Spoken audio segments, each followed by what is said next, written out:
Shavua Tov et Chodesh Tov Vorach. Cette paracha qui va inaugurer le troisième livre de la Torah, le livre de Vaïkra, commence par cette notion de Vaïkra et Moshe, que Dieu a appelé Moshe et d'Aber Hashem Elav pour lui parler depuis cette tente d'assignation. On explique que les nombreuses fois où Dieu a parlé à Moshe, on lui a donné des ordres qui commençaient tous par un appel qui exprime l'affection. Et Rashi poursuit par un enseignement très intéressant. On pourrait penser que même les interruptions entre les parachiotes signalées par un espace comme la halakha le demande, à une exception près, ont été précédées par un appel spécial du maître du monde. Et donc pour le démentir, la Torah dit Vedaber Hashem Elav, que Akadosh lui a parlé. Lui a parlé implique que seules les paroles de Dieu ont été précédées par un appel. Qu'en est-il des interruptions entre les parachiotes? À quoi servait-elle au juste?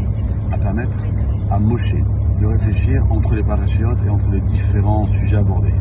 Cela est ainsi pour Moshe Rabbeinu, à plus forte raison, un homme simple qui apprend la Torah d'un homme simple. Doit-il prendre le temps de réfléchir entre les parachiotes et les sujets abordés? Il faut savoir que si nos sages ont envisagé la possibilité qu'un appel spécial est introduit chaque interruption dans la Torah, cela prouve que ces interruptions font partie de la Torah.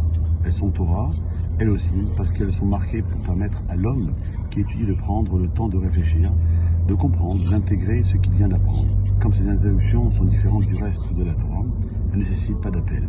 Rachamim souligne l'importance de ces interruptions en concluant que, à forte raison,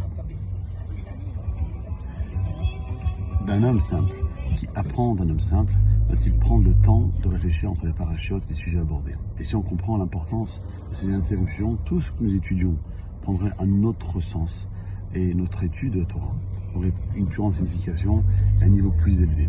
C'est la raison de l'interruption qui est ce qu'on appelle dans le langage des yeshivot, le benazémanim, le jour intermédiaire destiné à libérer l'homme de son programme d'études habituel. C'est vrai qu'il ne va pas étudier, c'est-à-dire qu'à partir de maintenant, au Rosh Nissan, tous les yeshivot sont en vacances, tous les collègues aussi, afin de pouvoir